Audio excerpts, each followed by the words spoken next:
Gujarati 2 Hitler बैठे हुए हैं। कौन कौन? प्रधानमंत्री और गृह मंत्री, बाकी नेता सब बेकार है। ये खुद इनका खून तो पूरा बढ़ रहा है। मैं जब से मुलाकात हुई है इनकी साइज बढ़ रही है।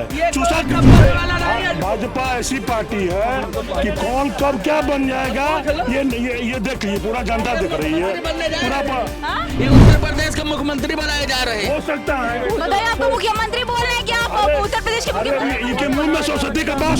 भाजपा में बसपा नहीं है। अमित शाह जी का वहाँ है, राजनाथ सिंह जी का वहाँ है। क्यों वो उनसे, या तो उनको वंश से वंचित कर दीजिए कि भाई ये उनके लड़के नहीं है। भारतीय जनता पार्टी वालों के लिए भगवान होंगे, जनता के लिए नहीं। जनता का तो खून चूस रहे हैं। गरीबों का, बेरोजगारी, महंगाई, स्वास्थ्य, शिक्षा सब तो खत्म कर दिए हैं। नमस्कार, आप देख रहे हैं न्यूज़ नाउ भारतवर्ष और मैं हूं आपके साथ आकांक्षा सिंह। इस समय हम दारुशफा पर हैं और यहाँ पर आज हम यहाँ का माहौल जानने के लिए आए हुए हैं। और आप देख सकते हैं यहाँ पे जो है वो सुहेल देव पार्टी के कुछ कार्यकर्ता यहाँ पर मौजूद हैं, इनके कुछ कार्यक्रम है। और साथ ही साथ यहाँ पर देखिए, आप मेरे ठीक पीछे दिखाना चाहूँगी कि यहाँ पर भी जो है कई ऐसे लोग हैं जो यहाँ पर मौजूद हैं। इनसे भी जानेंगे कि आखिर 2024 का लोकसभा चुनाव आ रहा है और ऐसे में 2024 के लोकसभा चुनाव को लेकर के क्या कुछ इनकी तैयारियां हैं, समाजवादी पार्टी की क्या कुछ तैयारियां हैं, बीएसपी की क्या कुछ तैयारियां, जितने भी पार्टी हैं उनकी क्या कुछ तैयारियां चल रही हैं। और ऐसे में साथ ही साथ ये भी जानेंगे कि जनता का मूड क्या है, जनता क्या चाहती है, जनता अपने देश का प्रधानमंत्री किसे बनाना चाहती है और जनता को क्या कुछ लगता है। क्योंकि सरकारें आती हैं और कई सारे दावे करती हैं, लेकिन वो दावे कितने खरे साबित होते हैं ये भी जानने की कोशिश करेंगे। लेकिन ऐसे में सबसे पहले यहाँ पर हम चलेंगे और इनसे बात करेंगे कि आखिर इनका जो आज प्रोग्राम है ये क्या कुछ प्रोग्राम है। सर, क्या नाम है आपका? मेरा नाम मोहम्मद बाबर गाजी है। मैं प्रदेश महासचिव हूँ पश्चिमांचल का। और आज का जो प्रोग्राम है वो इस प्रकार है कि माइनॉरिटी की एक बैठक बुलवाई गई है। माइनॉरिटी का एक सम्मेलन है, महासम्मेलन। और माइनॉरिटी ने ये तय कर लिया है, खासतौर से मुसलमानों ने तय किया है कि हम सब लोगों ने ठाना है ओम प्रकाश राजभर जी को दिल्ली पहुंचाना है। और आज उत्तर प्रदेश के अंदर मुसलमान बहुत तेज़ी से ओम प्रकाश राजभर जी के साथ जुड़ रहा है, क्योंकि ओम प्रकाश राजभर जी वो वाहिद एक शख्सियत है जो मुसलमानों की आवाज़ उठाने का काम कर रहे हैं, जिन्होंने हमने 4 मरतबा जिनको सरकार बनाकर देने का काम किया, वो आज इसी में बैठकर जो है हमारी बात भी नहीं करते। तो हमने सब लोगों ने ये ठाना है कि ओम प्रकाश राजभर जी को दिल्ली पहुँचाना है। अच्छा, जिस तरीके से लोकसभा चुनाव जो है वो नज़दीक आ रहा है, ऐसे में किस तरीके से आप लोगों की तैयारियां चल रही हैं और आगे 2024 का चुनाव जिस तरीके से आ रहा है, क्या कुछ मुद्दे होंगे, किन मुद्दों पर आपकी पार्टी चुनाव लड़ने वाली है? देखिएगा, हमारे जो नेता का मुद्दा है वो है दलित, पिछड़ा, वंचित, शोषित और अल्पसंख्यक, जो भी राजनीति से दूर है उसकी आवाज़ ओम प्रकाश राजभर है। और जितने भी लोगों ने आज तक सरकारें बनाई हैं, वो 2024 की बात कर लें आप, उससे पहली सरकारें बात कर लें आप, वो लोग उन लोगों को नज़रअंदाज कर दे देते हैं जिन लोगों का राजनीति में आज तक देश आज़ाद होने के बाद जिनको वो बराबरी का अधिकार नहीं मिला। ये दावा आप बोल रहे हैं, ये मुद्दे आप बता रहे हैं, ये मुद्दे तो बीएसपी भी कर रही है, ये मुद्दे समाजवादी पार्टी भी कर रही है और अन्य पार्टियां भी कर रही हैं कि हम पिछले दलित वर्गों को जो है वो आगे बढ़ाने का काम करेंगे, उनको बढ़ावा देंगे। क्योंकि भारतीय जनता पार्टी की सरकार में कहीं ना कहीं जनरल को ज़्यादा बढ़ावा दिया जा रहा है, लेकिन ब्राह्मणों को भी कहीं ना कहीं पीछे छोड़ दिया गया है, ऐसा कई लोगों का कहना है। इस पर आप क्या कहना चाहेंगे? और एक ही मुद्दा है, तो आपको क्या लगता है कितने आप लोग आगे और कितने सक्सेस दिखाई देंगे इन मुद्दों पर? देखिएगा, बात तो सबकी करेंगे और सब लोग सभी की, दलितों की, शोषितों की, वंचितों की, अल्पसंख्यकों की बात करते हैं। लेकिन आपने खुद ने देखा होगा कि कितना वो जिस समाज की ओम प्रकाश राजभर जी बात कर रहे हैं, वो समाज आज राजनीति में कितना मजबूत है, वो आप जानती हैं, मुझे बताने की ज़रूरत नहीं है, आप सब लोग जानते हैं। और जो आज ये संघर्ष किया जा रहा, सड़क से लेके विधानसभा तक जो ओम प्रकाश राजभर जी संघर्ष कर रहे हैं, वो इसी बात को तो लेकर कर रहे हैं कि जो समाज की लड़ाई आज वो लड़ने का काम कर रहे हैं। और जो काश उनको वही राजनीतिक अधिकार मिल जाता तो शायद आज वो समाज कामयाब हो जाता। आज जो अल्पसंख्यक की जो यहाँ सभा रखी है, तो शायद और जो अखिलेश यादव अल्पसंख्यकों की तरफ नज़र बढ़ाकर देखते तो शायद आज दुर्दशा ना होती पूरे प्रदेश में मुसलमानों की खास तौर से। तो ओम प्रकाश राजभर जी वो आदमी है जो वादा कर लेते हैं वो पूरा करते हैं। अच्छा, बेरोजगारी अपने आप में बहुत बड़ा मुद्दा है, महिला सुरक्षा अपने आप में बहुत बड़ा मुद्दा है। इन मुद्दों को लेकर के क्या कुछ करेगी आपकी पार्टी अगर 2024 के लोकसभा चुनाव में आप सक्सेस हो जाते हैं, आप जीतते हैं, तो क्या कुछ सबसे सर्वप्रथम आप इन मुद्दों पर ध्यान देंगे या फिर आप जातिवाद की जो राजनीति है जो भारतीय जनता पार्टी करती है, विपक्षी कई ऐसे दावा करते हैं कि भारतीय जनता पार्टी जो है वो जातिवाद की राजनीति करती है, क्या वो वहाँ पर भी आप दिखाई पड़ेंगे, उस तरीके से आपका कुछ जीतने के बाद दिखाई पड़ेगा? क्योंकि लोग कहते हैं कि जब सरकार बनने से पहले तो कई नेता आते हैं, कई सारे वादे करते हैं, लेकिन उन वादों पर जो है वो खरे नहीं साबित होते हैं। देखिएगा, मोदी जी की जो राजनीति है वो सबका साथ, सबका विकास, सबका विश्वास है।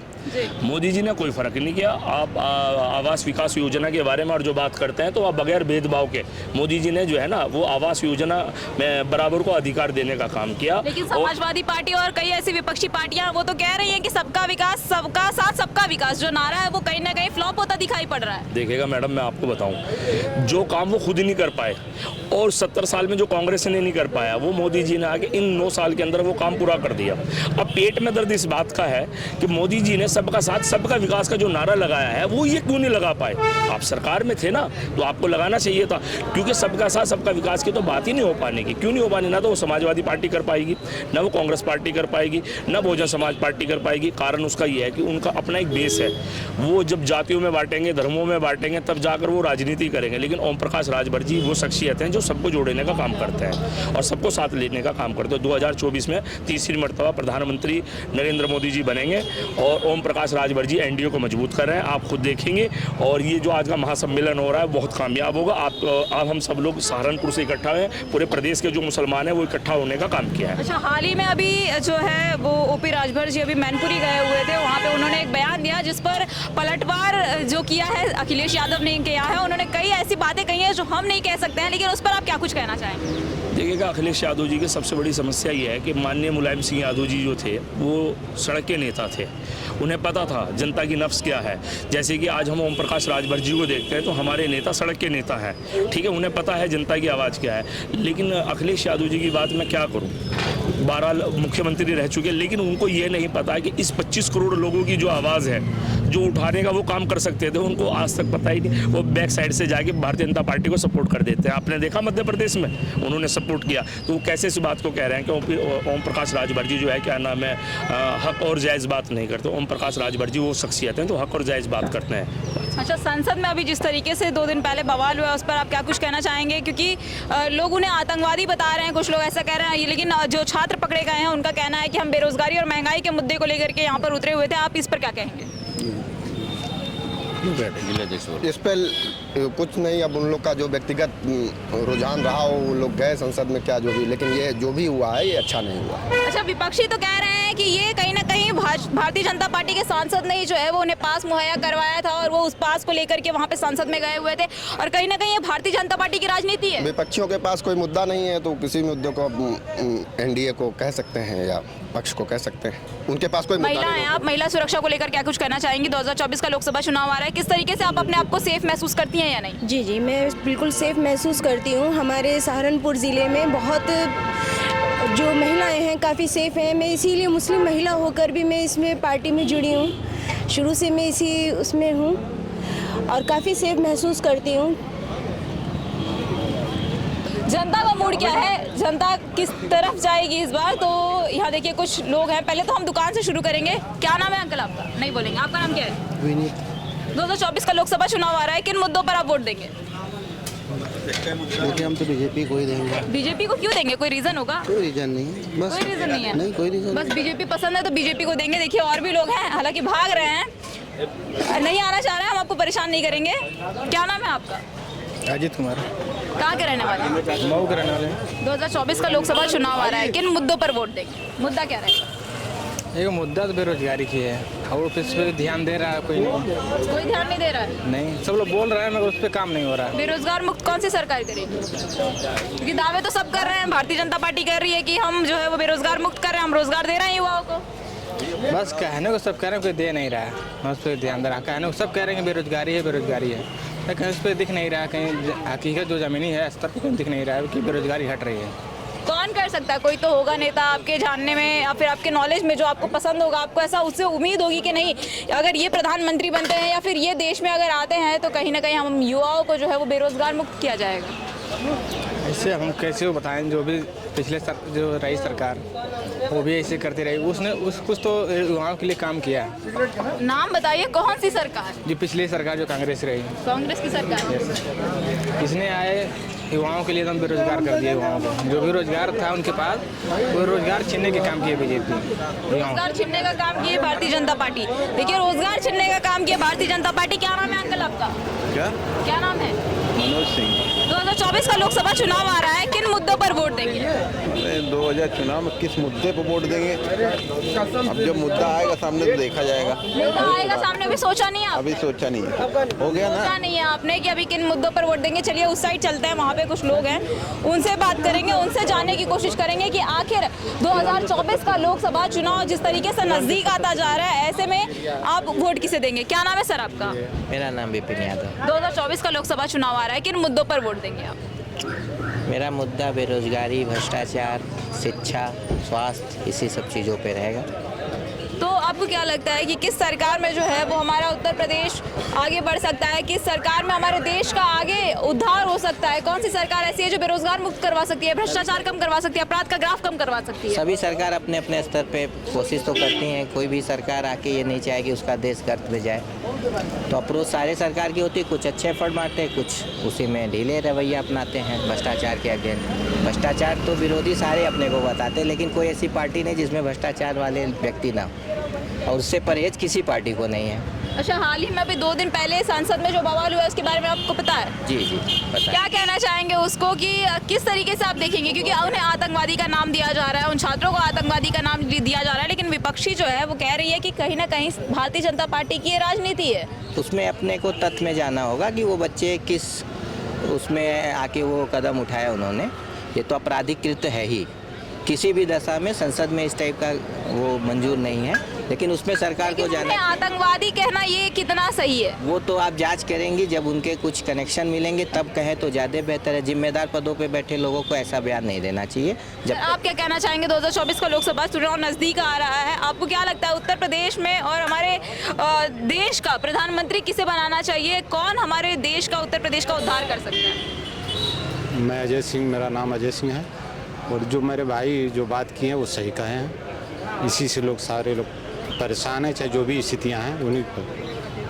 आप क्या कहना चाहेंगे? शिक्षा बेरोजगार चाहिए, बेरोजगार मुक्त चाहिए। हाँ, बेरोजगार मुक्त चाहिए। बेरोजगारी जो है वो चरम सीमा पर है, लेकिन योगी सरकार तो कहती है कि हमने जो है कई सारे रोजगार दिया, हमें भ्रष्टाचार मुक्त कर दिया है लोगों को, हम रोजगार दे रहे हैं, हम युवाओं के लिए काफ़ी कुछ जो है, महिलाओं के लिए, महिला सुरक्षा को लेकर के काफ़ी कुछ दावे कर रहे हैं। उसके बाद आप लोग कह रहे हैं कि जो है वो ये कहीं ना कहीं अनसक्सेस है, रोजगार नहीं मिल रहा है। क्या कुछ कारण है? कहाँ आखिर भारतीय जनता पार्टी की कौन सी ऐसी, कहाँ ऐसी कमी रह जा रही है, कहाँ ऐसी मतलब उनके जो दावे हैं वो फेल होते नजर दिखाई दे रहे हैं? उनके अधिकारी कर्मचारी ही ये काम नहीं करने दे रहे हैं, उसको अमली जामला वही नहीं पहनाने दे रहे हैं। ये अधिकारियों की ही मिलीभगत चल रही है, या ऊपर से उनके दबाव हैं जो अधिकारी उनके सुन नहीं रहे हैं।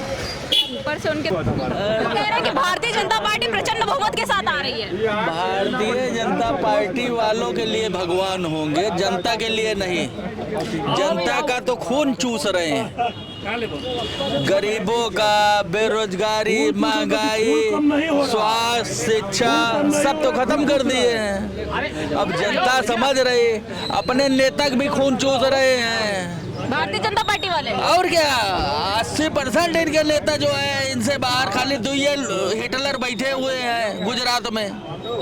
गुजराती 2 हिटलर बैठे हुए हैं। कौन कौन? प्रधानमंत्री और गृह मंत्री। बाकी नेता सब बेकार हैं, चाहे जितना मेहनत करें, चाहे जितना सत्ता में इनको लाएं, उनका कोई मतलब नहीं है। बताइए, भारतीय जनता पार्टी को खून चूसवा कह रहे हैं। अरे ये खुद इनका खून तो पूरा बढ़ रहा है। मैं जब से मुलाकात हुई है, इनकी साइज बढ़ रही है। पद पा गए, 25 साल से रगड़ रहे हैं। कौन सा पद भारतीय जनता पार्टी पा गए? पूछो इनसे। ये क्या है कांग्रेस में? पूछ लीजिए, कौन सा दायित्व है इनके पास? कांग्रेस में कौन सी दायित्व है, थोड़ा बता दे। ये भाजपा ऐसी पार्टी है कि कौन कब क्या बन जाएगा ये देख लीजिए, पूरा जनता देख रही है। पूरा ये उत्तर प्रदेश का मुख्यमंत्री बनाए जा रहे हैं। हो सकता है। बताइए, आपको मुख्यमंत्री बोल रहे हैं कि आप उत्तर प्रदेश के मुख्यमंत्री? इनके मुंह में सरस्वती का वास हो, किसकी तमन्ना नहीं है, किसकी इच्छा नहीं है। ये इनकी मुंह में सरस्वती के वास को जो कह रहे हैं वो सत्य हो जाए। ये भाजपा ही सत्य कर सकती है, दूसरी किसी पार्टी में उनका वंशवाद चलता है। कोई भी पार्टी उठा के देख लीजिए, चाहे कांग्रेस हो, बसपा हो। भाजपा में वंशवाद नहीं नहीं है। है। अमित शाह जी का वहाँ है, राजनाथ सिंह जी का वहाँ है। क्यों वो उनसे या तो उनको वंश उनसे उनको वंश से वंचित कर दीजिए कि भाई ये उनके लड़के नहीं है, ये उनको लिख करके दे दे भाई ये मेरा लड़का नहीं है, मैं ये मेरे वंश में नहीं है ना भाई। तो वंशवाद वाली बात मत कीजिए, आपके वंशवाद चल रहा है, वंशवाद हर पार्टी में हर एक के वहाँ है ना। चलिए अब ये मुद्दा हटाते हैं। हम आए थे 2024 का लोकसभा चुनाव आ रहा है, क्या कुछ कहना चाहेंगे आप इस पे? मुख्यमंत्री 2024 में देखिए मैं क्या बोलता हूँ, मोदी जी के कुछ काम जो कि मेरे को लगता है अच्छा है, जैसे रेलवे का हुआ, समझा आपने, रेलवे को जो कि मोदी जी ने बहुत सुधारा। नहीं तो जाते थे तो बल्कि ऐसा ढगच पगच करती थी कि अभी पलटी तभी पलटी ट्रेन। और बाथरूम में ये होता था कि किसी में नल नहीं रहता था, कहीं पे चार्जर एक गेट पे लगा रहता था, लाइन लगा के चार्ज करना पड़ता था। वो चीज़ मोदी जी ने बहुत सही किया। हाँ, लेकिन ये रहा कि बहुत सारी चीज़ों पर योजनाएं जो घर तक नहीं पहुंच पाती हैं, अब बीच में दलाल और कोटेदार जो कि वो सब खा जाते हैं, है ना। जैसे राशन में ले लीजिए आप, अगर आपको 5 किलो है तो 4 किलो मिलेगा, 1 किलो काट लेंगे, है ना। ये चीज़ ये सारी चीज़ें नहीं है। बाकी मोदी जी का काम तो भाई मेरे को ठीक है, लगता है कि सही कर रहे हैं वो। लेकिन ये रहा कि आने वाले चुनाव में जो कि कांग्रेस, ये जो भ्रष्टाचार हो रहा है, वो किस तरीके से कम किया जाए? मोदी जी की पार्टी में बहुत भ्रष्टाचार है ना। आज भी विधायक निधि में 50% 40% लोग खाते हैं, पहले भी लोग 30% 20% खाते थे, है ना। अब खुला खाते हैं, है ना, अधिकारी भी खुला खाते हैं। तो किस में बचा हुआ है? सब खाते हैं। वो करप्शन कहीं भी खत्म होने वाला नहीं है। ये लोग इंडिया तो जा करके बाहर देशों में जो कि बढ़ा दिया उसने कि भाई करप्शन देखो सिखला दिया कि ऐसे नहीं ऐसे करो, ये सिस्टम से पैसा बढ़ेगा आएगा। क्या कहेंगे आप? 2024 का लोकसभा चुनाव आ रहा है, किन मुद्दों पर वोट देंगे और देश का प्रधानमंत्री कौन बनेगा? हाँ, आपने सही पूछा, लेकिन लगता है वोट पढ़ने पढ़ाने कोई महत्व है नहीं। सब काम बैठ के अब बेवजह कलेक्शन करा रहे हैं। मतलब समझे नहीं हम, जरा स्पष्ट तरीके से बताएंगे।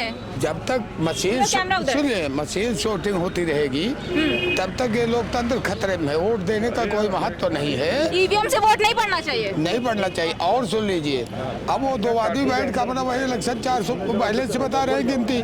बताइए, जो चीज़ गोपनीय है उसका पहले ही ये बता देते हैं कि हमारी इतनी सीटें आएंगी, और उससे उधर ही आ जाती है, उससे 10-20 ज़्यादा आ जाती है, कम आती ही नहीं।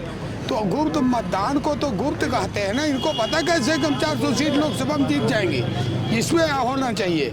और जनता ऊब गई है, जनता कहती वोट देने का कोई मतलब नहीं है। वोट इनको पढ़ाना नहीं चाहिए। अपना आयोग रातों रात नियुक्त कर लिए, अपना वहीं बन जाए। और आज भी आपने देखा, आप चुनाव आयोग और ईवीएम पे सवाल खड़े कर रहे हैं सर। हाँ, ये अब जो है चुनाव ना कराएं, वोट बेवजह की लाइन ना लगवाएं, इलेक्टोरल रूल मत बनवाएं, ये सबसे क्या मतलब है? हिटलर से बड़े हिटलर हो गए, अपना वहीं सब चीज 400 तो बता दिए, तो 410-20 इनकी आ सकती है, उससे कम तो आएगी नहीं। तो जब पहले ही इनको पता है तो चुनाव कराने क्या मतलब निकलता है? देखिए सर, यहाँ पे ईवीएम पे और चुनाव आयोग पे सवाल खड़े कर रहे हैं कि ईवीएम और चुनाव आयोग, ईवीएम में घोटाले हो रहे हैं और चुनाव आयोग की मिलीभगत से हो रहा है। देखिए, जहाँ ये लोग जीतते हैं वहाँ घोटाले नहीं होते, जहाँ नहीं जीतते हैं घोटाले वहीं हो जाते हैं। वो कहने की बातें हैं। ईवीएम अब इनके जहाँ जहाँ इनकी सरकारें बनी वहाँ ईवीएम वहाँ भी लगा था, लेकिन वहाँ घोटाला नहीं हुआ। ये अब यहाँ पे जब भारतीय जनता पार्टी ने जीत हासिल की तब ईवीएम का घोटाला लोगों ने, अन्य पार्टियों ने। तेलंगाना में कांग्रेस की सरकार बनी है, वहाँ ईवीएम में घोटाला नहीं। मैं कह रहा हूँ ये ईमानदारी से चुनाव करवाते हैं ना। ईवीएम बंद कर दे, 80% इनके नेता के हार्ट अटैक हो जाएगा, बोलते बंद हो जाएगी। आप ईवीएम बंद करवा करके देखिए, 80% हार्ट अटैक पड़ जाएगा। बंगाल के मुख्यमंत्री से कहिए ना ईवीएम बंद करा दे। बंगाल के मुख्यमंत्री से कहिए ईवीएम बंद करा दे, वहाँ कैसे जीतती है वो। बंगाल की मुख्यमंत्री को कहिए कि ईवीएम बंद करवा दे, वहाँ पे टीएमसी की सरकार सब जगह बंद होना चाहिए। वहाँ क्यों नहीं भारतीय जनता पार्टी सरकार बना लेती है? तमिलनाडु, कर्नाटक, हिमाचल प्रदेश, हर जगह कहिए। खाली यूपी और बिहार में ईवीएम बंद होगा। तेलंगाना में कांग्रेस की सरकार बनी है, वहाँ पे ईवीएम में घोटाले। ईवीएम सही है, सही है, वहाँ ईवीएम सही। जहाँ भाजपा के वहीं खराब है ईवीएम, बस सीधी। जहाँ बोल रहे हैं वो कि जहाँ भारतीय जनता पार्टी की बंद करो ना ईवीएम। हम तो कह रहे हैं पूरा इनके 80% नेता का हार्ट अटैक न पड़ जाए चुनाव आयोग को, तो जो कहना वो हार जाएंगे। पूरे हिंदुस्तान हिंदुस्तान में। जब तक बैलेट पेपर से चुनाव नहीं होगा तब तक निष्पक्ष चुनाव नहीं होगा। हैंडसअप हो रहा है उसमें। अच्छा, ईवीएम में अगर बैलेट पेपर पे घोटाले नहीं हो सकते हैं क्या? एक दो प्रांत की जो बातें आती है वो छोड़ दिया जाता है जानबूझ के, वहाँ ईमानदारी छोड़ दिया जाता है जिससे कहने लायक न रहे, नहीं उसको भी ले लेते। और जो बड़े इनको हवा बनानी होती है तो अपना आपने मीडिया के हैं, आपने देखा होगा छत्तीसगढ़, राजस्थान और मध्य प्रदेश में हवा मीडिया के ही लोग कहते थे इनकी हवा भी नहीं, पूरा इलेक्शन ये जीत गए बस। देखिए ईवीएम पे और चुनाव आयोग के साथ साथ इन्होंने देखिए नगर निकाय के चुनाव भी हुए, इस तरह बता रहे हैं कि ईवीएम में घोटाले होते हैं। अगर मान लो बैलेट पे चुनाव किए जाए घोटाले, तो ऐसी बात नहीं, बैलेट में तो और ज़्यादा घोटाले होने के वो चांसेज होते हैं।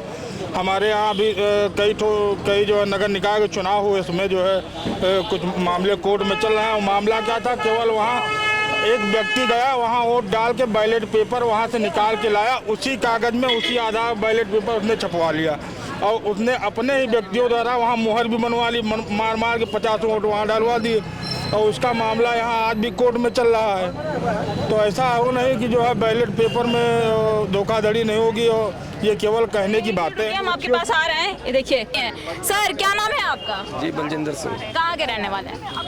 हम तो डिस्ट्रिक्ट पीलीभीत के हैं। पीलीभीत के रहने वाले हैं। ये बताइए 2024 का लोकसभा चुनाव आ रहा है, किन मुद्दों पर वोट देंगे? आपके सामने देखिए ईवीएम पे सवाल खड़े किए गए हैं, बैलेट पेपर पे सवाल खड़े किए गए हैं, साथ ही साथ जिस तरीके से अभी सरकार के काम चल रहे हैं उन पर सवाल खड़े किए गए हैं। आपका क्या कहना है कि 2024 का लोकसभा चुनाव में आखिर देश का प्रधानमंत्री कौन बनेगा और सबसे बड़ा मुद्दा क्या होगा देश की जनता का?